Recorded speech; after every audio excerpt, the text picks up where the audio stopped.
ప్రియమైన my witness TV సాక్ష్యాలను వీక్షిస్తున్న స్నేహితులారా, అందరూ బాగున్నారా? ఈరోజు ప్రియ సహోదరి జోష్నా గారు మన ఛానల్లో ఉన్నారు. కొన్ని ముఖ్యమైన విషయాలను వారి ద్వారా మనము తెలుసుకుని సాక్ష్యాన్ని బట్టి ప్రభు నామాన్ని మహిమపరుద్దాం. సిస్టర్ వందనాలండి. అందరూ బాగున్నారు కదమ్మా? సిస్టర్, మీ యొక్క ప్రాపర్ ఏది, ఎక్కడన్నారు? మీ సొంతూరు, అమ్మ నాన్న పేర్లు చెప్పండి. నాన్నగారి పేరు వెంకటరమణ అండి, అమ్మ సత్యవతి. మాది నాన్నమ్మ వాళ్ళ ఊరు వచ్చి విశాఖ జిల్లా పెద్దగొప్పలం, నక్కపల్లికి దగ్గరలో ఉంటుంది. తాతయ్య గారిది పిఠాపురం మండలం మల్లాం గ్రామం. మీరు ఎన్ని తరాలకు ముందు ప్రభువుని ఎరగకుండా ఉన్నారు? మా తాతయ్య గారు కాలం నుంచి ప్రభువుని ఎరిగి ఉన్నారండి. అంటే అమ్మ వాళ్ళ నాన్నగారు అప్పటి నుంచి కూడా క్రైస్తవ కుటుంబమే. సిస్టర్, మీ యొక్క బాల్యంలో ప్రభు అయిన యేసుక్రీస్తుకి మీకున్నటువంటి అనుబంధం ఎలా గడిచింది చెప్పండి. బ్రదర్, చిన్నప్పటి నుంచి కూడా మరి క్రైస్తవ కుటుంబమే కాబట్టి అమ్మ మమ్మల్ని చిన్నతనం నుంచి కూడా భక్తిలో పెంచింది. అమ్మ భక్సింగ్ గారి సహవాసంలో ఎదుగుతూ వస్తూ ఉంది కాబట్టి మేము కూడా భక్సింగ్ గారి సహవాసంలో ఆ క్రమాన్ని మేము నేర్చుకున్నాము.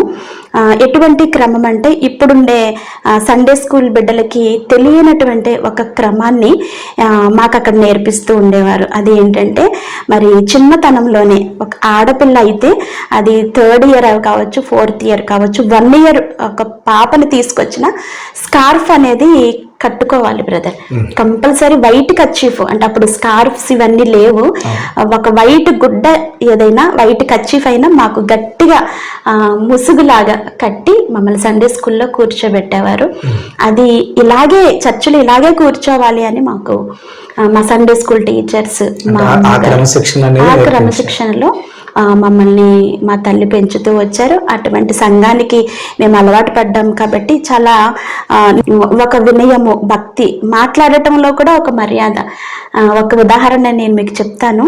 అడుక్కునే వాళ్ళు వస్తే కూడా అలా వెళ్ళిరండి, కాసేపు నాకు రండి అని చెప్తూ ఉంటే చుట్టుపక్కల విన్నవారు ఏంటంటే నవ్వుకునేవారు. అమ్మ అలా వెళ్ళిరండి అని చక్కగా చెప్తున్నావు అని అనేవారు. మా తల్లి ఆ మాటలకి చాలా మురిసిపోతూ ఉండేవారు. ఆ క్రమంలోనే మమ్మల్ని, తమ్ముడిని కానీ నన్ను కానీ, నా తల్లి మాత్రమే మమ్మల్ని పెంచిందండి. తండ్రి ఉన్నా కూడా తల్లి పెంపకంలో, ఆవిడ భక్తిలో మేము పెరుగుతూ. అంటే నాన్నగారు ప్రభువుని ఎరగనివారు? నాన్నగారు ప్రభువుని ఎరగలేదు. తాతయ్య గారు, నాన్నగారి కుటుంబం అంతా కూడా అన్యులండి. అంటే విగ్రహారాధన, పూజలు అవి వాళ్ళకి తెలియదు, కానీ పండగలు ఆచరించటం, అక్కడ ఆ ఊరికే ఒక గ్రామ దేవత ఉండేది కొండ మీద, అక్కడికి ఆ పండగలకి వెళ్ళటం రావటమే కానీ ఇంట్లో పూజలు చేయటం అది తెలియదు. కానీ అమ్మకి అసలు విగ్రహారాధన అనేది తెలియదు. మొట్టమొదటిగా ఆ గ్రామంలో యేసుప్రభుని ఎరిగిన ఒక కోడలుగా తనే అడుగు పెట్టిందని చెప్పచ్చు. అటువంటి గ్రామము, యేసుప్రభు అంటే తెలియదు. ఒక చెప్తున్నాను కదండి, ఒక 2-3 కుటుంబాలు కొంచెం చదువుకున్న వారు ఉన్నారు, కానీ నాన్నగారు ఫ్రెండ్స్ బ్లౌజ్ వేసుకునే కల్చర్ కూడా కాదండి. అలాంటి ఒక కుగ్రామంలో, మారుమూల గ్రామం, అది రాళ్ల ప్రదేశం అండి. అదంతా పెద్ద పెద్ద రాళ్ళు ఉండేవి. అటువంటి ప్రాంతంలోనికి మరి తాతయ్య గారు అమ్మని ఇచ్చి వివాహం చేశారు. అంటే అంతగా ఇప్పుడున్న నాగరికత తెలియనటువంటి ప్రదేశం. అవునండి. మీరు ఏ వయసులో ఉన్నప్పుడు నాన్నగారిలో ప్రభు వైపు తిరగాలని, ఆయనకున్నటువంటి అలవాట్లు మానుకోవాలని ఆయనకు అనిపించింది? మీరు ఏ వయసులో ఉన్నప్పుడు? చిన్నప్పటి నుంచి కూడా నాకు ఊహ తెలిసిన దగ్గర నుంచి మేము మందిరానికి వెళ్ళటం మాకు తెలుసు.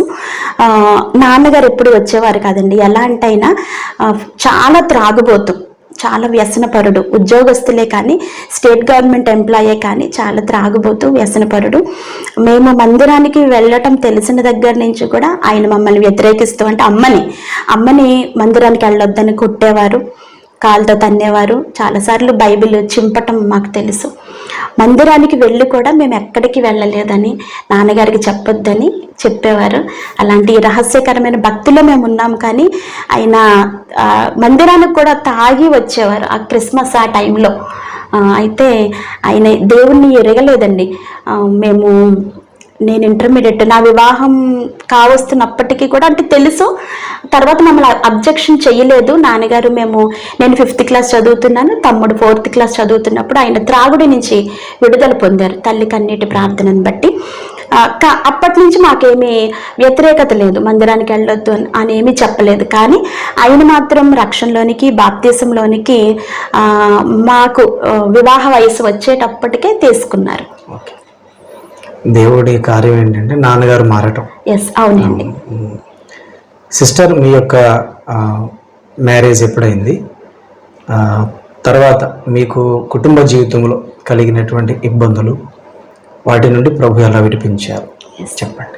ఓకే బ్రదర్, నేను మేనమామనే వివాహం చేసుకున్నానండి. అయితే మరి డిగ్రీ ఫస్ట్ ఇయర్లో మాకు ఎంగేజ్మెంట్ జరిగింది. అప్పుడు సెకండ్ ఇయర్ వచ్చేటప్పటికి మాకు వివాహం జరిగింది. అప్పటికైనా SPF కానిస్టేబుల్గా సెలెక్ట్ అయ్యారు, ట్రైనింగ్లో ఉన్నారు. నేను డిగ్రీ సెకండ్ ఇయర్ చదువుతున్నప్పుడు మాకు వివాహం జరిగింది. ఆయనకి ఫస్ట్ పోస్టింగ్ వైజాగ్ పోస్టింగ్ వేస్తే అక్కడ మరలా నన్ను తీసుకెళ్ళి degree final year, BCom final year నన్ను అక్కడ కాలేజీలో జాయిన్ చేశారు. చాలా సంతోషంగా మరి మా జీవితాన్ని ప్రారంభించాము. మరి మాకు మొదటి గర్భఫలం పాప పుట్టడమే మాకు ఒక షాక్. మా జీవితాల్లో అనుకోని ఒక సంఘటన, మేము ఊహించలేనటువంటి సంఘటన మరల మా జీవితంలోనికి రావటాన్ని బట్టి మా జీవితం ఇంకా అయిపోయింది, మా బ్రతుకు అయిపోయింది, ఇంకా చీకటి అయిపోయింది, ఇంకా మాకు సంతోషం లేదు అనే స్థితిలోనికి మేము వచ్చేసామండి. పాప అనారోగ్యంతో పుట్టడం వల్ల తల్లక్రిందలు అయిపోయింది నా జీవితం. అయితే ఇంకా చిన్నప్పుడు ఎటువంటి కష్టాలైతే పడి వచ్చామో కన్నీటితోనే మేము 5th క్లాస్ వరకు మేము బ్రతికామని చెప్పొచ్చు. మరలా అదే కన్నీరుని నేను కార్చాలా అంటే ఇది ఒక రకమైన బాధ. అప్పుడు తండ్రితో మేము కష్టాలు పడ్డాం, బాధలు పడ్డాం, అప్పుడు తల్లి సంరక్షణలో మేము ఉన్నాం. కానీ ఏంటో ఒంటరిగా అయిపోయాను నేను, అందరిలో చులకనగా అయిపోయాను, చిన్నతనంగా అయిపోయాను. ఇలాంటి బిడ్డ పుట్టడం వల్ల మాకు అది ఒక శాపముగా నేను అనుకున్నానండి. పుట్టడమే చాలా విచిత్రంగా పుట్టిందండి పాప. కాళ్ళు చేతులు 3 మడతలు వేసుకొని పుట్టింది. ఇక్కడ మోచేతుల వరకు కండతో బాగుంది, మోచేయి దగ్గర నుంచి చేతుల వరకు, మోకాళ్ళ నుంచి కింద వరకు సన్నని అవయవాలుగా, అంటే తేడా తెలిసిపోతుంది మనకి. అంటే నార్మల్గా ఉంటే కొంచెం అది తేడాగా అనిపించును. కానీ ఈ ఫోల్డింగ్స్ ఎప్పుడైతే అంటే బ్రదర్, ఈ మడత ఒక ఫోల్డింగ్, ఇక్కడ నుంచి ఇక్కడికి ఒక ఫోల్డింగ్, ఇక్కడ నుంచి భుజానికి ఒక ఫోల్డింగ్, ఒక చెయ్యి 3 మడతలు. అర్థమైంది కదా? ఇక్కడి నుంచి ఇలా అంటే బోన్ అడ్డు లేదండి ఆ పాపకి. మడత సాఫీగా ఉన్నట్లుగా ఒక స్కిన్ లాగా ముడుచుకొని చెవుల దగ్గరకు వచ్చేవండి చేతులు. ఈ మడత ఈ చెవుల దగ్గర ఇలా ఉండేది, కాళ్ళు కూడా అలాగే ఉండేవి. అస్తమాను మడతను మేము విప్పితే ఆ చేతులు ఎంత పొడవు సాగేవి బ్రదర్, కాళ్ళు కూడా అంతే. అయితే చలనం ఉంది, పాపకి చలనం ఉంది. పోలియో లేదంటే ఏదన్నా అయితే కనుక చలనం ఉండదు, పాప చలనం ఉండేది. కాళ్ళు చేతులు ఆడిస్తూ కొట్టుకుంటూ ఆడుకునేది. కానీ ఈ ఫోల్డింగ్స్ వల్ల కొంచెం విచిత్రంగా మెత్తటి శరీరంతో ఏదో ఒక లోపముతో పుట్టింది అని మాత్రం చూసేవారికి మాకు కూడా అర్థమైంది. అయితే ఆ లోపం ఏంటంటే జెంటికల్ ప్రాబ్లం వల్ల ఈ బోన్ ఏదైతే ఉందో అది గట్టితనం లేక రబ్బర్ లాగా సాగే గుణం. ఈ ఎముక, ఈ చెయ్యి బ్రదర్ ఫోల్డ్ అయిపోయేదండి సాఫ్ట్గా. అంటే ఇప్పుడు మనకి ఇలా చూడండి ఇంతవరకే వస్తుంది కదా, ఆ పాపకి ఇది ఇంకా అడ్డు వచ్చేది కాదు. మడత సాఫ్ట్గా ఫోల్డ్ చేస్తే ఒక మడతలాగా వచ్చేసేది. ఈ వేళ్ళు కూడా ఈ ఎటు సాగదీస్తే అటు దూరంగా జరిగిపోయాయి. అంటే ఎముక అనేది గట్టితనం లేదు కాబట్టి ఎంత దూరం సాగదీస్తే అంత దూరం ఆ కాళ్ళు చేతులు అలా సాగిపోతున్న గుణంతో పుట్టింది. చాలా కొంచెం విచిత్రంగా మాకు పాప బాధాకరంగా అనిపించింది. సంతోషం అయితే లేదు మా జీవితంలో. మొదటి గర్భఫలం అంటే మనకి ఒక సంతోషం వస్తుంది, ఒక జీవితంలో మనకు ఒక గిఫ్ట్ దేవుడు ఇచ్చాడని. ఆ సంతోషం లేకుండా ఆ పాప కొరకు మేము చాలా బాధపడాల్సిన పరిస్థితుల్లో పాప పుట్టింది. పుట్టిన మరి 3వ రోజు నుంచే ఆ పాపను ఆర్థోపెడిక్ డాక్టర్స్ దగ్గరికి తిప్పటమే మా జీవితం అయిపోయింది బ్రదర్. మా బ్రతుకంతా హాస్పిటల్ చుట్టూ తిరగటం, వైద్యుల చుట్టూ తిరగటం, తిరగలేని వైద్యులు లేరు, తిరగని ఊరు లేదు. ఎన్ని డబ్బులు అంటే మాకు చాలా తక్కువ జీతం అండి అప్పట్లో. మరి డబ్బంతా కూడా పాప ట్రీట్మెంట్కే మేము ఖర్చు పెట్టాల్సిన పరిస్థితి. అంత డబ్బు ఖర్చు పెట్టినా కూడా ప్రాబ్లం ఏంటనేది ఏ డాక్టర్ చెప్పలేకపోయారండి. కొంచెం ఎదిగాక చూద్దామమ్మా, ప్రస్తుతానికి అయితే బాగానే ఉంది కదా, కొంచెం ఎదిగాక చూద్దామన్నారు. అయితే పాకడం, బోర్లా పడటం, కూర్చోవటం అన్నీ కూడా సమయానికి జరుగుతూ వస్తూ ఉన్నాయి. యాక్టివ్గానే ఉంటుంది, కానీ ఈ కాళ్ళు చేతులు అనేటువంటివి మాత్రం చాలా బలహీనంగా, తోటకూర కాడల్లాగా నిర్జీవంగా ఇలా ఎలబడిపోతూ ఉండే అనమాట అండి. ఇలా ఉండేది, నిలబడేది కాదు. ఆకారంలో నార్మల్గా అయితే లేకుండా ఉండింది. ఫేస్ అంతా కూడా పుట్టిన వెంటనే కొంచెం చబ్బీగా ఉండిందండి. తర్వాత మొత్తం పాప అంతా సన్నగా అయిపోయి ఆహారం తీసుకుంటుంటే అరగకపోవటం, పాలు అరగకపోవటం, ఒక 1 hour కష్టపడి ఆమెకి ఎంత అన్నం తినిపిస్తే బ్రదర్ వెంటనే అది వామిటింగ్ చేసేసుకోవటం, రోజుల తరబడి వామిటింగ్స్, రోజుల తరబడి మోషన్స్. ఇంకా భయం వేసి ఆ చిన్న పాపను పట్టుకొని హాస్పిటల్లోనే మేము ఉండే పరిస్థితి వచ్చేది. రాజమండ్రి ప్రాంతం నుంచి దినకరణ్ గారు వైజాగ్ ఇందిరా ప్రియదర్శిని గ్రౌండ్స్లో మీటింగ్స్ పెడుతున్నారని ఇక్కడ ఆత్మీయ తల్లి గారు నాకు VIP పాసులు పంపించారు బ్రదర్. నాకు వైజాగ్ ఫోన్ చేసి, నాకు మరి వాళ్ళకి అంత అవసరత లేదు, చాలా ఉన్నతమైన స్థితిలో ఉన్న సేవకులు వాళ్ళు, ఫోన్ చేసి అమ్మ పాపను తీసుకొని నువ్వు వెళ్ళి ఆ మీటింగ్స్లో పాల్గొనమని నాకు ఇక్కడ ఆత్మీయ తల్లి నన్ను ఎంకరేజ్ చేయడాన్ని బట్టి అదే పరిస్థితి. మళ్ళీ వైజాగ్లో నాకు ఏ ప్రాంతం తెలియదు, ఎక్కడా తెలియదు, కాలేజీ ఇల్లు మాత్రం తెలుసు, ఇంకా హాస్పిటల్స్ కూడా తెలుసు నాకు. ఎందుకంటే దైనందిన జీవితం ఏంటి బ్రదర్, హాస్పిటల్ చుట్టూ తిరగడమే మా పరిస్థితి అయింది. కాబట్టి ఇందిరా ప్రియదర్శిని స్టేడియం ఎక్కడో నాకు తెలియదు, అసలు ఆ ప్రాంతం ఏంటో నాకు తెలియదు. కానీ నా భర్త డ్యూటీలో ఉంటే బ్రదర్ పాపను పట్టుకొని మరి నేను ఆ మీటింగ్కి వెళ్ళిపోయాను ధైర్యంగా. 1 గంటకు అవుతుందో మళ్ళీ అక్కడ కూడా తెలియదు, రిటర్న్ ఎలా వస్తాననేది నాకు తెలియదు, కానీ వెళ్ళిపోవాలి. అక్కడ ప్రార్థన, దైవజనులతో నేను ప్రార్థన చేయించుకోవాలి, నా బిడ్డని ఇక్కడ దేవుడు స్వస్థపరుస్తాడేమో ఒక ఆశతో నేను పరిగెత్తుకుని వెళ్ళాను బ్రదర్. చివరి ప్రార్థనలో పాల్దొన్నికరణ అయ్య గారు ప్రవచనాత్మకంగా ఆయన మాట్లాడుతున్నారు. ఒక తల్లి కన్నీటి ప్రార్థన నేను ఆలకిస్తున్నాను. అమ్మా, నీ కన్నీటిని నీ దేవుడు చూస్తున్నాడు, నీ కన్నీటిని నాట్యంగా మార్చబోతున్నాడు. నేను హృదయంలో ఏమనుకుంటున్నానంటే, నా బిడ్డ కాళ్ళను ముట్టండి ప్రభువా, దైవజనుల ద్వారాగా నువ్వు నాతో మాట్లాడు, ఈ యొక్క సమాధానం, ఈ మాట నాకు రావాలి అని ఆశపడేదాన్ని బ్రదర్. ఎక్కడికి వెళ్ళినా అంతకుముందు అరుల్ రాజు గారు అని జీసస్ కాల్స్ మినిస్ట్రీలోని ఒకే కిడ్నీతో ఆయన సేవ చేసిన దైవజనులు, ఆ దైవజనుల ద్వారాగా కూడా నాతో మాట్లాడాలన్నప్పుడు ఒకసారి అలాగే పేరు పెట్టి నన్ను పిలవటం జరిగింది. అలాగే దైవజనులు, అమ్మ నీ బిడ్డ కాళ్ళను లేడి కాళ్ళ వలె మరి దేవుడు ముడతో ఉన్నాడు, ఎండు నెముకలతో మాట్లాడిన దేవుడు, ఎండు నెముకలకి జీవం పోసిన, నేను ఇవే ప్రార్థన చేస్తున్నాను. ఇవే మాటలు రిపీటెడ్గా సేవకుల నుంచి నాతో మాట్లాడుతుంది. వెంటనే ఎలుగెత్తి ఏడ్చాను బ్రదర్. ఎంతగా ఏడ్చానో, ఎంతగా కన్నీరు కార్చానో నాకే తెలుసు. నా ప్రక్కన ఎవరున్నారో నాకు గుర్తు రావట్లేదు, నేను ఎంత గట్టిగా ఏడుస్తున్నానో నాకు తెలియదు. కానీ అంత కన్నీరు కార్చి నేను ప్రార్థన ముగించుకొని కళ్ళు తెరిచేసరికి బ్రదర్ పాప ఎదరో అంటే 2 rows చైర్స్ పట్టుకుని నడిచేదండి. ఏదైనా సపోర్ట్ ఉంటే అడుగు వేసుకుంటూ నడిచేది. అలా ముందుకి వెళ్ళటం నేను గమనించుకున్నాను. అయితే నేనేమనుకున్నానంటే సపోర్ట్ తీసుకుని వెళ్ళిందిలే అని ఆ పాప నేను తీసుకొని ఆ రాత్రికాల ప్రాంతంలో మరి 1 గంట 12:30 పైన అయ్యింది బ్రదర్ టైం. నేను ఇంటికి వచ్చి నేను నిద్రపోయాను.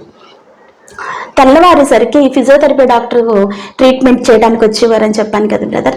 డాక్టర్ గారు వచ్చి మరి పాపను చూస్తున్నప్పుడు నేను కిచెన్లో వంట చేసుకుంటున్నాను. అంటే అలవాటు, ఆయన వస్తారు, కూర్చుంటారు, పాపని ఆ టేబుల్ అవన్నీ అక్కడ ఆయన సెట్ చేసుకుని పాపకి ట్రీట్మెంట్ స్టార్ట్ చేస్తారు. కాబట్టి డాక్టర్ గారు వస్తారులేని నేను వంట పనిలో ఉన్నాను. ఇలాగ ఆయన వచ్చి అమ్మ పాప ఏది అని అడిగే వరకు నేను పాపను చూసుకోలేదండి. అంటే ఆడుకుంటుంది, నా ఉద్దేశం ఏంటంటే ఎక్కడికి వెళ్ళదండి, గోడ పట్టుకుని నడిచినా ఏం చేసినా అక్కడక్కడే నడుస్తుంది, ఆడుకుంటుంది, అంతే అనుకున్నాను. అయితే ఎప్పుడైతే డాక్టర్ గారు అమ్మ పాప ఏది మేడం అని అడిగేసరికి అక్కడే ఉంటుంది చూడండి అన్నాను. ఇంకొకసారి చెప్పారు, అమ్మ పాప కనిపించలేదు చూడండి ఒకసారి మీరు బయటికి రండి అనేసరికి ఒకేసారి నాకు భయం అనిపించిందండి. వచ్చి వెతికితే బెడ్రూమ్లో లేదు, హాల్లో లేదు. గేటు రోడ్డు పైన ఉందన్నమాట అండి, హౌస్ గేట్ తీసుంది. అప్పుడు ఆయన అంటున్నారు, నేను వచ్చేసరికి గేట్ తీసుందండి అని అన్నారు.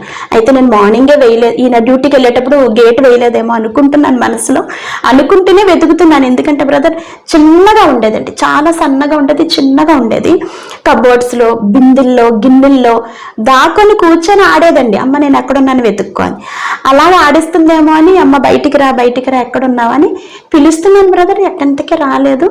ఇంకా ఒకే ఉదుటిన ఏం ఆలోచన వచ్చిందంటే పాక్కుంటూ రోడ్డుపైకి వెళ్ళిపోయిందేమో, ఏమన్నా వాహనాలు వచ్చేసాయా, లేదంటే పాకుతుంటే ఈ మోకాళ్ళు కొట్టుకుపోయాయా, ఇన్న ఆలోచనలతో పరిగెత్తుకుని బయటికి వెళ్ళి అని గట్టిగా కేకలేస్తే బ్రదర్ ఒక 4-5 పిల్లలు ఆడుకుంటున్నారు అక్కడ. ఆడుకుంటా మమ్మీ నేను కొన్నాను అంటే సరిగా కూడా మాట్లాడేది కదండి. 6 నెలలు బ్రదర్ అప్పటికి పాపకి. నేను ఇక ఆడుకుంటున్నానమ్మా, నేను ఇక కొన్నాను అని చెప్తుంది. అలా ఎలా వెళ్ళిపోయావమ్మా, ఎవరు తీసుకెళ్లారు నిన్ను, నాకు చెప్పాలి కదమ్మా, చెల్లిని ఎవరు అంటే ఎవరన్నా వచ్చి ఎత్తుకుని వెళ్ళిపోయారేమో అని అనుకుంటుంటే బ్రదర్ నా కళ్ళ ముందు, అంటే తను నిద్రపోయింది, నేను కిచెన్లో వంట చేసుకుంటున్నాను కదా, నిద్రట్లో మెలకు వచ్చి తను బయటికి వెళ్ళిపోయింది, తనకు తానే నడుచుకుంటూ వచ్చేస్తుంది బ్రదర్. దేవునికి స్తోత్రం, హల్లెలూయా. ఆ యొక్క అనుభవాన్ని నేను ఎప్పటికీ నా జీవితంలో నేను మర్చిపోలే బ్రదర్. ఆ బిడ్డ కోసం నేను ఎంత కన్నీరు కార్చాను. అందరి బిడ్డలాగా నేను లేచి నడవాలి, లేచి నడిస్తే చాలు ప్రభువా, ఎలా నడిచినా పర్వాలేదు, నా బిడ్డను నడిపించమని మాత్రమే నేను అడిగానండి.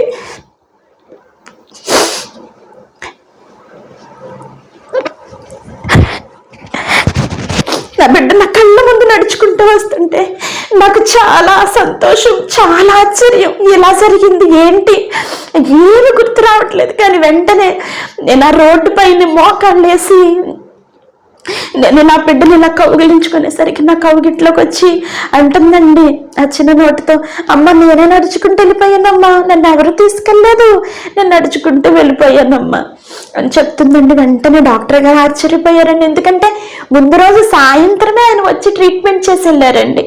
ఆ తెల్లవారేసరికి అద్భుతమే జరిగిపోతుందని ఎవరు ఊహిస్తారు బ్రదర్. కానీ నా దేవునికి సమస్తము సాధ్యమే. నోటి మాటతో రెప్ప పాటన ఆయన అద్భుతాలు చేయగల దేవుడు. ఎండు ఎముకలతో మాట్లాడిన దేవుడు, ఎండు ఎముకలకి జీవం పోసిన దేవుడు. ఎండిపోయిన నా బిడ్డ ఎముకలండవి, జీవం లేని ఎముకల్ని నా దేవుడు ముట్టి స్వస్థపరిచి బలాన్ని దయచేశాడండి. ఆ రీతిగా ఆ బిడ్డ నా ఎదురుగా నడుచుకుని వచ్చేస్తుంటే పిల్లలందరూ కూడా, అంటే ఆడుకునే పిల్లలు కదా బ్రదర్, ఎలా వచ్చిందని వాళ్ళు గెస్ చేసుకోలేదు. ఆంటీ మీ పాప నడిచేస్తుందా అని వాళ్ళు అంటున్నారండి. డాక్టర్ గారు నా పక్కన నుంచి ఆయన ఆశ్చర్యపోతున్నారు, ఏంటమ్మా రాత్రికి రాత్రి ఏం చేశారమ్మా, ఏం జరిగింది ఆయన అంటుంటే నాకు వీళ్ళ మాటలు సమాధానం చెప్పట్లేదు, కానీ ఏడ్చుకుంటున్నా బిడ్డని పట్టుకొని, దేవానికి వందనాలయ్యా, నా బిడ్డని రాత్రికాల సమయంలో ఆ మీటింగ్లో నువ్వు ముట్టావని నేను అనుకుని బ్రదర్ దేవునికి కృతజ్ఞతలు చెల్లించాను. 6 నెలలకి తనకు తానుగంటే గోడ పట్టుకోకుండా, చైర్ పట్టుకోకుండా లేచి నించుని నడిచింది బ్రదర్. అటువంటి గొప్ప కార్యాన్ని చేయగల గొప్ప దేవుడు అండి నా దేవుడు. నా కన్నీటిని తుడిచిన దేవుడు నా దేవుడు. సేవకుల ద్వారాగా మరి నాతో మాట్లాడి ఆ రాత్రికాల సమయంలోనే బిడ్డ స్వస్థత పొందిందని నేను నమ్ముతున్నానండి. దేవునికి స్తోత్రం.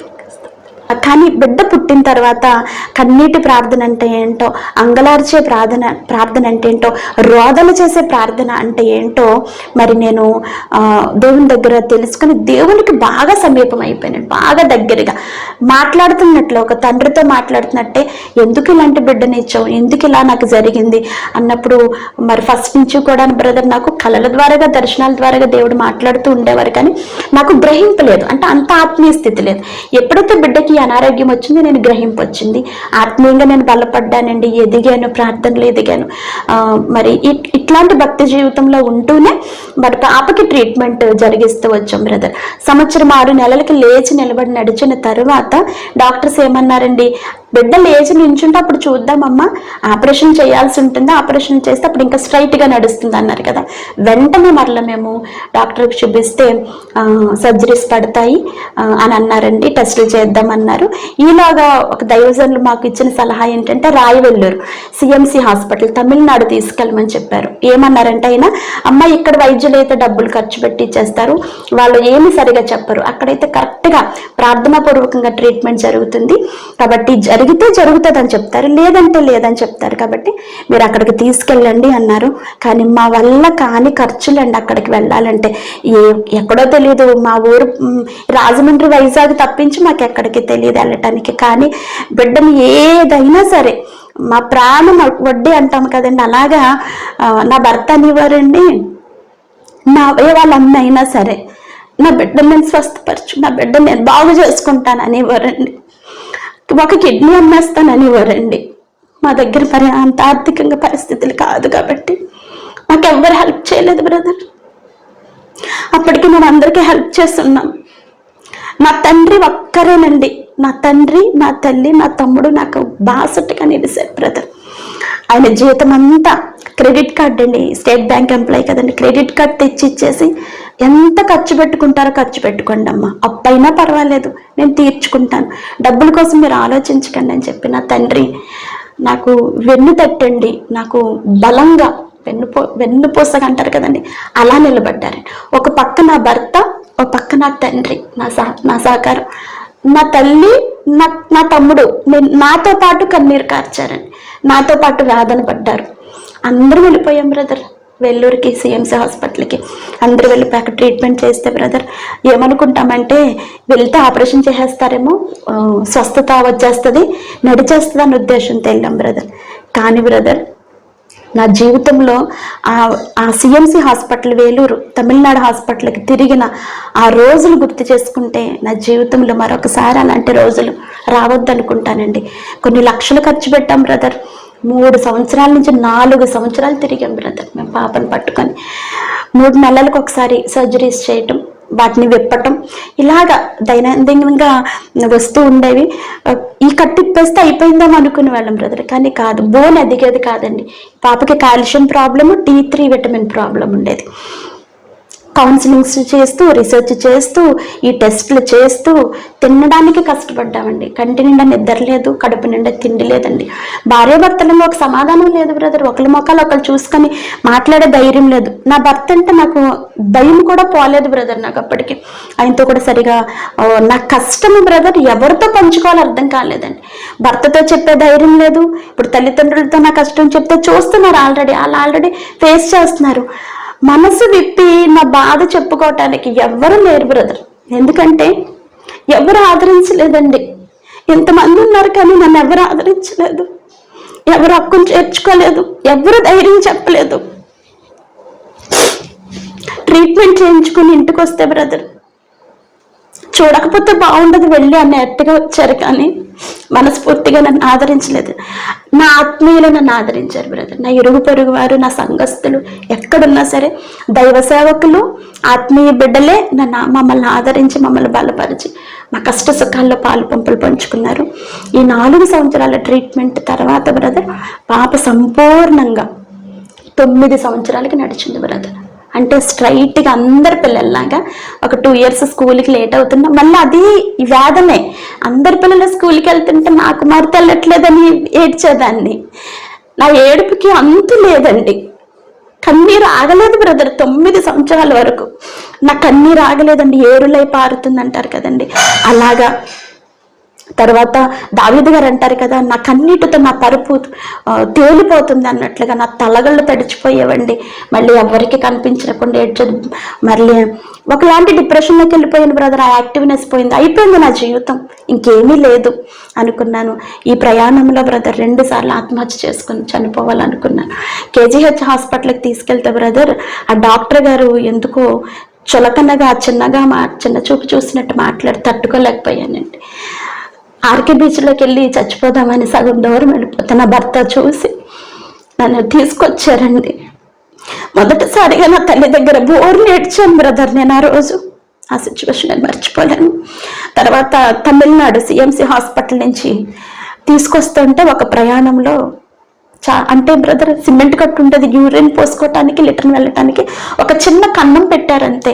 అందరు విచిత్రంగా చూసేవారు బ్రదర్, నా బిడ్డని, నన్ను, మమ్మల్ని నవ్వుకునేవారు, చూసేవారు. అంటే ఒకళ్ళు చూసారంటే మళ్ళీ వెనక్కి తిరిగి చూసేవారు అనమాట, అంత విచిత్రంగా ఉందేంటి అని.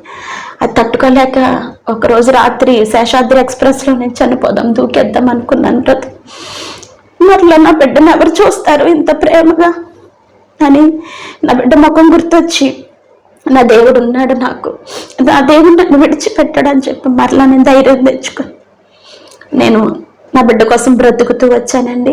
9 సంవత్సరాల తర్వాత అంటే దేవుడు దర్శనాల ద్వారా ఈ లోపల మధ్యలో అంటే చాలా పెద్ద సాక్ష్యం అండి. దర్శనాల ద్వారాగా మాట్లాడటం, వాక్యం ద్వారాగా మాట్లాడటం, బంధువులు బాధ పెట్టారు, కష్టపెట్టినా సరే, ఎన్ని మాటలు వచ్చినా నా దేవుడు నన్ను మాత్రం ఆదరించడం మానలేదండి. మన దేవుడు మాట్లాడే దేవుడు కదండి. ఆయన మాట ద్వారాగా, ఆయన వాక్యం ద్వారాగా మాత్రమే నేను బ్రతికానండి. ఏ మాట నేను అడిగితే ఆ మాట బైబిల్ గ్రంథం అన్ని పరిస్థితులను ఎదుర్కొని తట్టుకోగలిగినటువంటి శక్తి కలిగినటువంటి జీవము గల మాటలండి ఇవి. ఈ వాక్యం ద్వారాగా నేను బ్రతికాను బ్రదర్. ఏదైతే అడుగుతున్నానో ఆ వాక్యం ఉందని కూడా నాకు తెలియదు. అలాగా ఇంకెంతకాలం ప్రభువా నేను భరించాలి, నా వల్ల కాదంటే సహించరాని శ్రమలను నేను నీకు అనుమతించును అని ఒక వాక్యం ఉందని నాకు తెలియదండి. ఒకరోజు భయంకరంగా ఏడుస్తున్నాను బ్రదర్, ఎందుకో చాలా వెక్స్ అయిపోయాను. ఈయన విసుక్కుంటున్నారు, చిరాకు పడుతున్నారు, ఎవరు సపోర్ట్ చేసేవాళ్ళు లేరు అన్నప్పుడు మరి కొరింథీ పత్రిక నుంచి దేవుడు నాతో మాట్లాడుతుంది, ఎటుపోయినను శ్రమపడుచున్నాను, దిక్కులేని వారము కాము.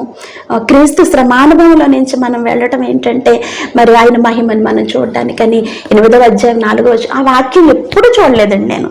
ఎవరు దైవజనం చెప్పినా నేను వెళ్ళలేదు, కానీ దేవుడు ఆ వాక్యం చదువన్నప్పుడు మరి ఎటుపోయినను శ్రమపడుచున్నాను, దిక్కులేని వారము కాము అన్న వాక్యం ద్వారా ఇలాగా అనేక మార్లు నా దేవుడు మాత్రమే నన్ను ఆదరించాడండి. ప్రార్థన పరిస్థితులను మారుస్తుంది.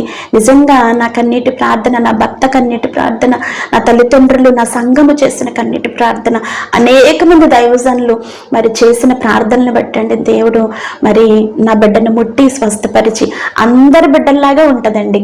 ఒకప్పుడు యాక్షన్ సాంగ్స్ నేర్పించేటప్పుడు నా చీర కొంగు పట్టుకొని డాన్స్ చేస్తుంటే ఏడ్చేదాన్నండి నేను, ఏడ్చి మొరపెట్టుకొని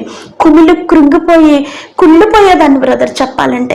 అంత కన్నీటిని నా దేవుడు మరి వెంటనే ఏ క్రిస్మస్ ప్రోగ్రామ్ని మిస్ చేసేదాన్ని కాదు, ఏ మీటింగ్స్లో నన్నా సరే బిడ్డను తీసుకెళ్ళిపోయి ఆ డ్యాన్స్ చేస్తుంటే మురిసిపోయేవారు నా కాళ్ళని చూసి. ఆశ్చర్యం, అది ఒక సాక్ష్యం, దేవునికి మహిమ అండి. ఇప్పుడు అందరి బిడ్డలాగా నా బిడ్డ కూడా స్ట్రైట్గా నడుస్తుందండి. చక్కటి ఆరోగ్యాన్ని దేవుడిచ్చాడు. డాక్టర్స్ చెప్పారు ఏంటంటే ఒకే సంవత్సరంలో ఆ వయసులో మరి ఎనస్థీషియా మత్తు ఇచ్చినందుకు ఆకలి ఉండకపోవచ్చమ్మా, మరి ఆస్తమా రావచ్చు, ఏమన్నా హెల్త్ కాంప్లికేషన్స్ రావచ్చు, ఒక గాజు బొమ్మను చూసుకున్నట్టు మీరు చూసుకోండి అన్నారు. గాజు బొమ్మలాగే పెంచుకున్నామండి, బంగారు బొమ్మలాగా గారాబంగా మేము పెంచుకున్నాము. నిర్జీవం గల దానిని జీవం గల దానిగా చేశాడండి. దేవునికి స్తోత్రం. హల్లెలూయా, హల్లెలూయా. నా దేవుడు, మన దేవుడు ఆశ్చర్యకరుడు, ఆశ్చర్యమేనండి. ఆ బిడ్డని ఇప్పటికీ చూస్తే మీరు, నా బంధువులకి, నా స్నేహితులకి, అందరికి ఇప్పటికీ కూడా ఆ బిడ్డని చూస్తే ఆశ్చర్యం అండి. ఒకలాంటి రూపము గల ఒక బిడ్డని ఇప్పుడు ఒక అందమైన కుమార్తెగా దేవుడు చేశాడండి. దేవుడు టీనేజ్ వచ్చేసరికి యవనస్తురాలుగా దేవుడు జ్ఞాపకం చేసుకున్నాడు. అందరికీ నార్మల్ అవ్వచ్చండి పెద్ద పాప అవ్వటం అనేది, కానీ మాకు అది కూడా ఒక అద్భుతమే, అది కూడా ఒక గొప్ప సాక్ష్యము. అంటే అసలు ఊహించలేదు మేము, కానీ 12 yearsకే దేవుడు యవనస్తురాలుగా మరి ఆశీర్వదించాడు, దీవించాడు.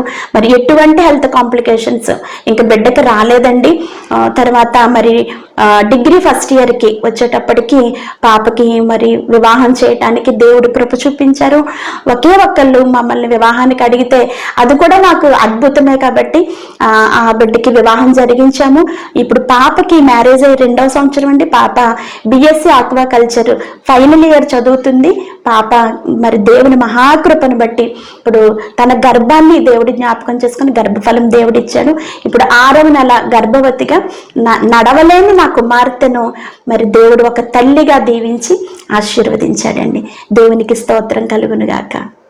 ఒక స్త్రీ దేవుని సేవ చేస్తుంది అని అంటే రకరకాల మాటలు అంటారు. అయినా కూడా దేవుని కొరకు బ్రతకాలి, దేవుని సేవ చేయాలని మీరు తీర్మానం చేసుకున్నారు. ఎందుకు మీకు అలా అనిపించింది? యేసు ప్రభువుని నమ్ముకున్నా కూడా ఇన్ని కష్టాలు వచ్చినాయి కదా, చాలామంది ఆ మాటలు కూడా అనే ఉంటారు, నీ దేవుడు గొప్పతనం ఏంటని. అది పాప జీవితంలో నిరూపణ అయింది. కష్టాలు వచ్చినా కూడా ఆయన విడిపించారు.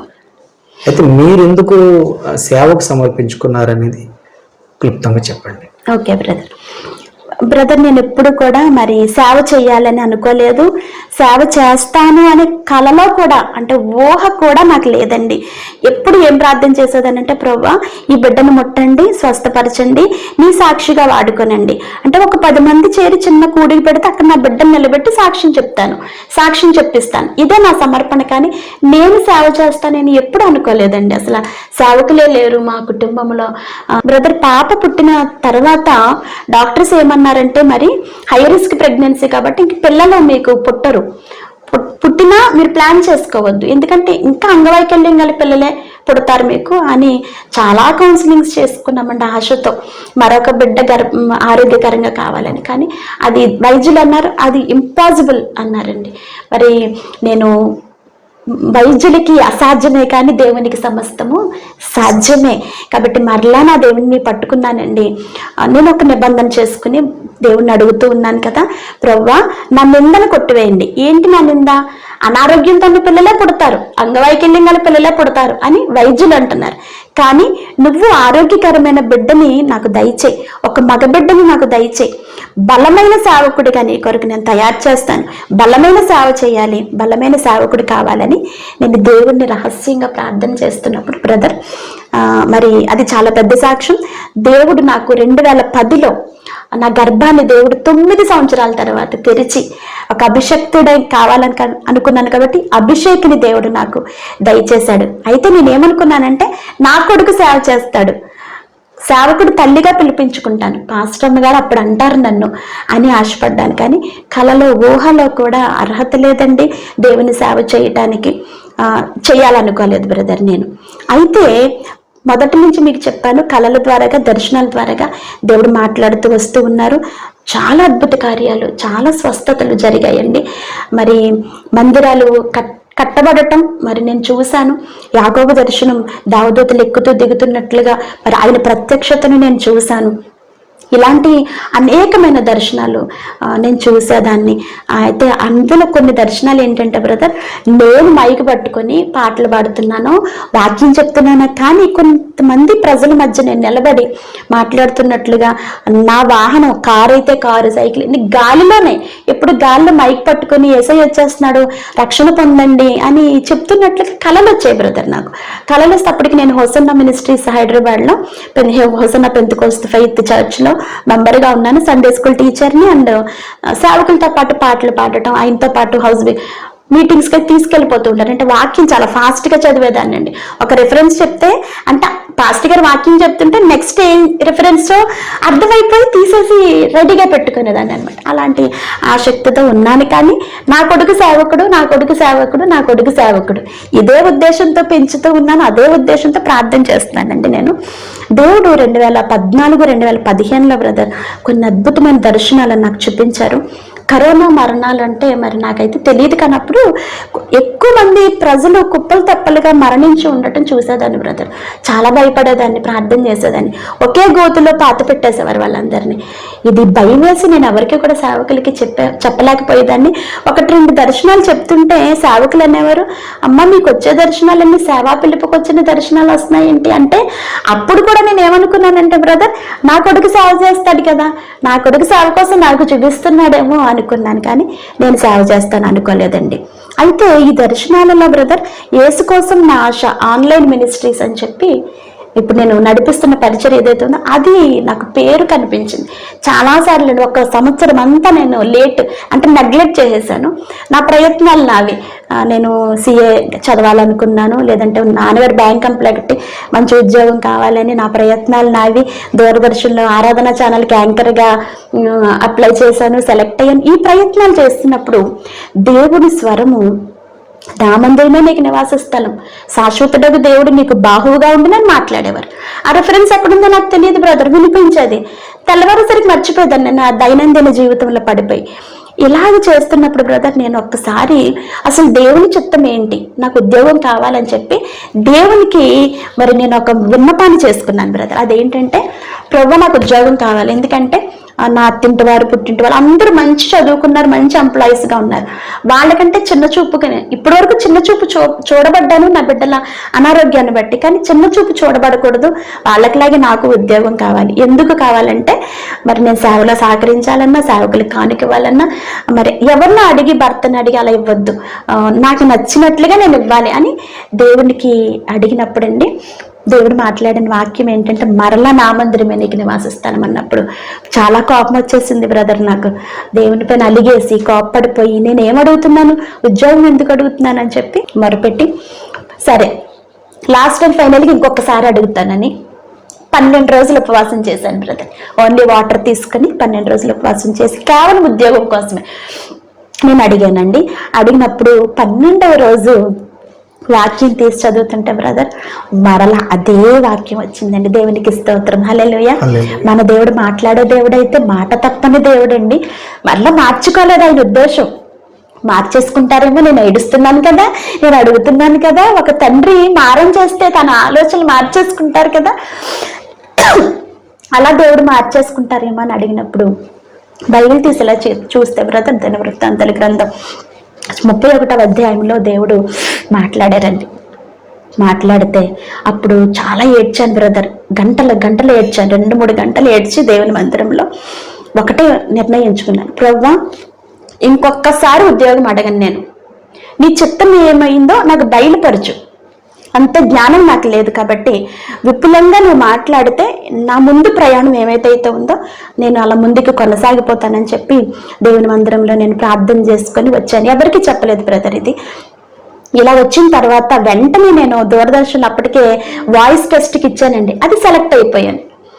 ఇప్పుడు ఏం చేయాలి, దేవునికేమో ఇంక నేను ఉద్యోగం చెయ్యను, నీ మాట నేను ఆలకిస్తాను, ఇంకా నాతో ఇంకా క్లియర్గా మాట్లాడండి, నీ చిత్తం నడిపించండి అంటుంటే ఇలాగా అది టెస్ట్ పాస్ అయిపోతే ఒక ప్రోగ్రామ్కి 3,000 4,000 వారానికి ఎన్నన్నా చేసుకోవచ్చు, గంటకి తరబడి ఇస్తానన్నారు.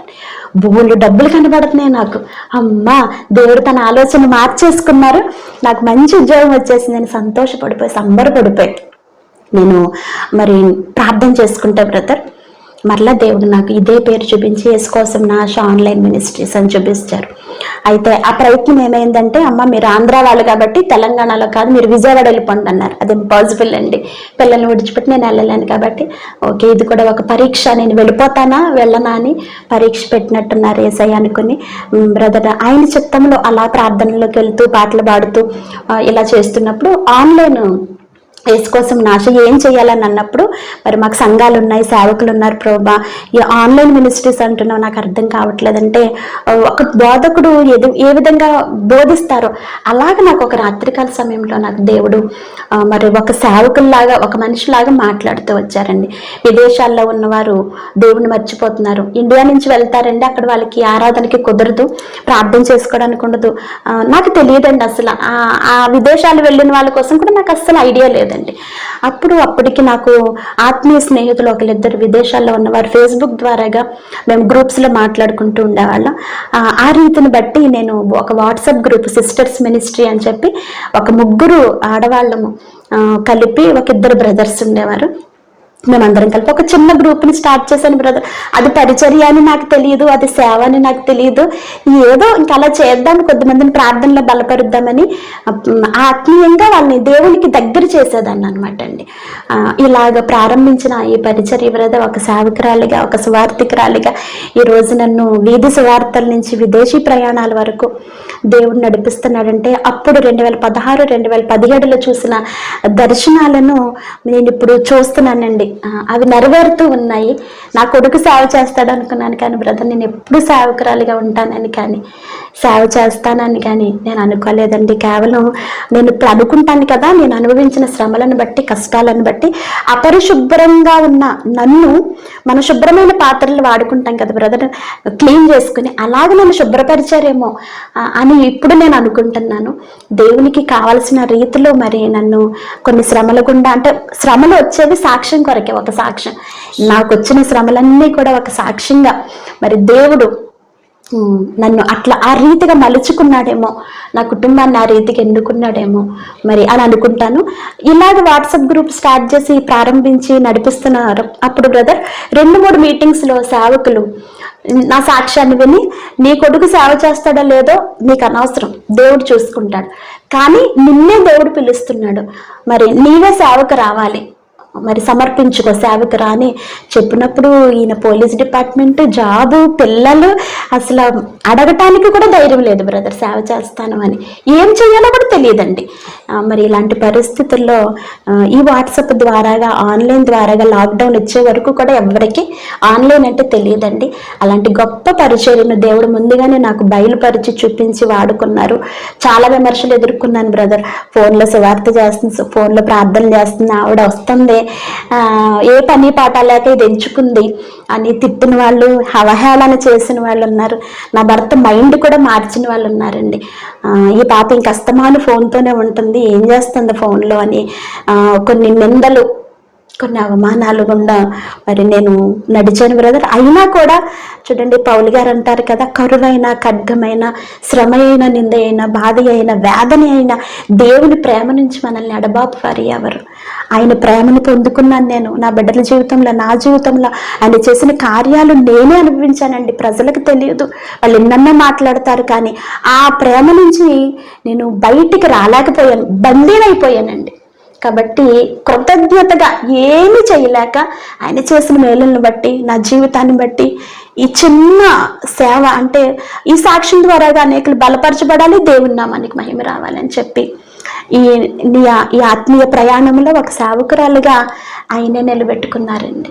సిస్టర్, ఇప్పుడు మీ ఆన్లైన్ పరిచర్య ఏ నేమ్తో కొనసాగుతుంది? యేసు కోసం నా ఆశ. యేసు కోసం నా ఆశ. ఎస్ అండి. చాలా సంతోషం సిస్టర్. మీ అబ్బాయిని ప్రభు సేవకు సమర్పించారు. సో మీ అబ్బాయి కంటే ముందు మిమ్మల్ని దేవుడు పిలుచుకొని సేవలో నడిపిస్తున్నారు. బహుశా త్వరలో మీ కుమారుడు ఒక వయసుకు వచ్చినప్పుడు, దేవుని సేవ పిలుపు వచ్చినప్పుడు, తప్పకుండా తను సమర్పించుకున్నప్పుడు ఒక ప్లాట్ఫాము తల్లి ద్వారా, అంటే మీరు ఏర్పరిచినటువంటి ఒక ప్లాట్ఫామ్ ద్వారా మీ కుమారుడు కూడా సేవలో నిలబడతాడు. దేవునికి స్తోత్రం. ఖచ్చితంగా. ఎందుకంటే తల్లి యొక్క సమర్పణ ఏదైతే ఉందో, ఆనాడు మీరు పిల్లలు పుట్టారు అనుకున్నటువంటి సమయంలోనే దేవుడు బాబునిచ్చాడు. సో ఖచ్చితంగా ఆనాడు సమూయేలు కోసం తల్లి ప్రార్థన చేసింది. సో ఆ విధంగా అభిషేక విషయంలో అది తప్పకుండా నెరవేరుతుందని నేను ఒక సేవకుడిగా నేను నమ్ముతున్నాను. దేవుడు ఆ కార్యం జరిగించునుగాక. ప్రియ స్నేహితులారా, ప్రియ సహోదరి, దేవుని సేవకురాలు జోష్న గారు చెప్పినటువంటి మాటలన్నీ మీరు విన్నారు. సాధారణంగా ఇవన్నీ వింటున్నప్పుడు కొంతమందికి ఏమనిపిస్తుందంటే, మీ దేవుడు ఇన్ని కష్టాలు పెడతాడా, మీరు నమ్ముకున్న దేవుడు ఇన్ని బాధలు పెడతాడా అని చాలామంది ఆలోచన చేసేవాళ్ళు ఉన్నారు. ఆ మాటలు జోష్న గారు కూడా ఎదుర్కొన్నారు. కాకపోతే బైబిల్లో ఉన్నటువంటి వాగ్దానాలు, బైబిల్లో ఉన్నటువంటి దేవుడు చెప్పిన మాటలు నెరవేరాలి అని అంటే, వాటిని అనుభవించాలి అని అంటే, కొన్ని శ్రమల గుండా ప్రయాణం చేసినప్పుడే వాటి రుచి ఏంటో మనకు తెలుస్తుంది. బాధలు ఉన్నప్పుడే సుఖం విలువ తెలుస్తుంది. క్రైస్తవ జీవితం కూడా అంతే. కొన్ని పరీక్షలు, కొన్ని శోధనలు, కొన్నిసార్లు తట్టుకోలేనటువంటి పరిస్థితులు వస్తాయి. కానీ గాయం పెట్టేవాడే గాయం కడతాడు. యేసు ప్రభు నమ్మదగినటువంటి దేవుడు.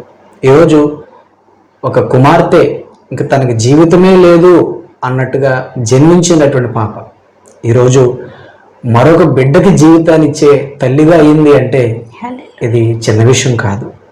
మనం వింటున్నప్పుడు, మనం ఆలోచిస్తున్నప్పుడు ఒకవేళ ఇది చిన్న విషయం అనిపించవచ్చు. ఇందులో డాక్టర్లను తప్పుపట్టేది ఏం లేదు. వారు చేయగలిగే ప్రయత్నం వాళ్ళు చేశారు, వాళ్ళ ట్రీట్మెంట్ వాళ్ళు చేశారు. సమస్తమును చక్కబెట్టగలిగిన దేవాది దేవుడే జోష్న గారి కుటుంబంలో కుమార్తె పక్షంగా కార్యం జరిగించారు. సమస్త మహిమ దేవునికే చెందునుగాక.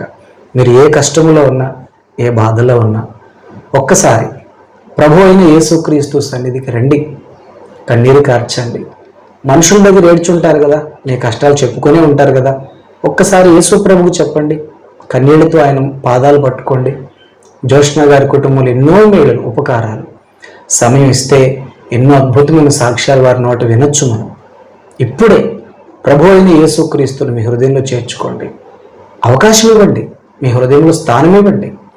ప్రభు అయిన యేసుక్రీస్తు నమ్మదగిన దేవుడు. కులం, మతం, జాతి, ప్రాంతము ఏ భేదము చూపించడు. అందరినీ ప్రేమించే దేవుడు ఆయన. కాబట్టి యేసు ప్రభుకి మీ హృదయాన్ని సమర్పించండి. మీకేమైనా ప్రార్థన అవసరతలు ఉంటే స్క్రీన్ మీద సహోదరి జోష్న గారు ఫోన్ నెంబర్ కనిపిస్తుంది. మాట్లాడండి, మీ బాధలు చెప్పుకోండి, మీ ప్రార్థన అవసరతలు చెప్పండి. వారు మీ పక్షంగా ప్రార్థన చేస్తారు. అలాగే మన మై విట్నెస్ టీవీ ఛానల్ని సబ్స్క్రైబ్ చేసుకోండి. ఈ వీడియోని లైక్ చేయండి, అనేక మందికి షేర్ చేయండి. మీ ద్వారా ఈ సాక్ష్యాల పరిచర్య, సువార్త సేవ బహుమందికి మరి ఉపయోగపడుతుంది. ప్రియ స్నేహితులారా, మరిన్ని అనుభవ సాక్ష్యాలతో మళ్ళీ మన ఛానల్లో కలుసుకుందాం. అంతవరకు సెలవు. ప్రభు కృప మనందరికీ తోడుగా ఉండి మహిమ రాకడకు సిద్ధపరచునుగాక. ఆమేన్. Praise lord. God bless you. ప్రేమ కలిగిన తండ్రి, మహాపరిశుద్ధుడా, సాక్ష్యాన్ని వీక్షించిన విన్న ప్రతి సహోదరులను మీరు ఆశీర్వదించండి. సత్యమేదో తెలుసుకుని సత్య మార్గం ఏదో గ్రహించున్నట్లు వారి మనస్సును తెరువు చేయండి. రోగులను స్వస్థపరచండి, బలహీనులను బలపరచండి, కృంగిపోయిన మనసుతో ఉన్న వారిని లేవనెత్తండి. నాయనా, ఈ జీవితం వృధా అనుకుంటూ ఆత్మహత్య తలంపులతో ఉన్న బిడ్డలను దర్శించండి. వారికి గొప్ప నిరీక్షణ ఎందు ఉన్నదని వారు గ్రహించున్నట్లు సహాయం చేయండి. మై విట్నెస్ టీవీ చూస్తున్న ప్రతి ఒక్కరికి మీ దీవెన అనుగ్రహించుమని, ప్రియ భారతదేశాన్ని కాశ్మీర్ నుండి కన్యాకుమారి వరకు రక్షించి నీ రాజ్య వారసులుగా చేయుమని యేసు పరిశుద్ధ నామములో ప్రార్థించి విశ్వాసముతో అడిగి వేడుకొనుచున్నాము తండ్రి. ఆమేన్, ఆమేన్, ఆమేన్. అందరికీ వందనాలు. God bless you.